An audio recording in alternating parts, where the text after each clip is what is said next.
حاجه تانية برضو انا عايز اتكلم فيها، جت في دماغي دلوقتي وانا بتكلم مع حضرتك. فكره المركزيه ولا مركزيه. انت عايز تتكلم على العقبات اللي ممكن تقف قدامك اثناء التوثيق. بالظبط. احنا دخلنا في الهجره الشرعيه، والموضوع دخل كده في النص كده، بس جه في دماغي وانا بتكلم مع حضرتك، احنا قاعدين بنتناقش. ففي فكره تانية برضو بتقابل الشباب، ودي فكره قاسيه جدا. هو ليه ما فيش مثلا مكاتب توثيق على مستوى الجمهوريه؟ مكتب في اسكندريه ومكتب في القاهره فقط. يعني مثلا انت قصدك يكون في مكتب في كل محافظه؟ مش شرط في كل محافظه، خلينا نقرب شويه المسافات. يعني محافظات الدلتا انا بشوف ناس جايه من الاقصر، وبشوف ناس جايه من الغردقه للقاهره، وبشوف ناس جايه من شرم للقاهره. خدت بالك سيادتك؟ طب هي دي بتبقى مأساة؟ مأساة جامده جدا. خليني اقول لك ليه.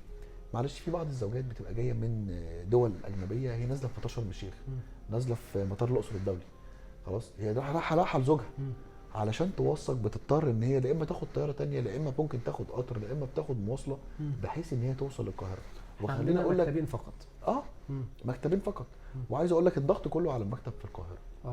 اكتر. هو ده يعتبر المكتب الرئيسي. اكتر لان جميع السفارات او اغلب السفارات في القاهره، والقنصليات في القاهره. والله احنا نتمنى فعلا يكون في ده شيء جوهري اكتر من كده، ده حاجه من تسهيل على الناس اكتر. بالظبط. فعايز برضو اقول دي حاجه مهمه جدا، ولازم اللي يكون بيعرف يعني بيتجوز او بيحاول يوثق زواج يكون مقتنع تماما ان الموضوع مش سهل. بالظبط. فلازم يبقى انت عندك طولة بال بالبلدي كده. بس بتخلص في الاخر. بتخلص طبعا لما يكون الاجراءات سليمه وصحيحه وبتتعامل مع اشخاص موثوقه. بالظبط. ده كلام ليس له عليه، يعني مفيش غبار على الكلام ده. انا قلت لك تجربه، الراجل وثق في شاب او وثق في محامي او ما اعرفش، اشك اصلا ان هو يكون محامي. وفي الاخر اداله تاشيره مزوره او ختم مزور. تخيل. ختم الاقامه لغير غرض السياحه، ختم مزور. فكانت يعني العاقبه كانت هتبقى كارثه لولا ستر ربنا عليه.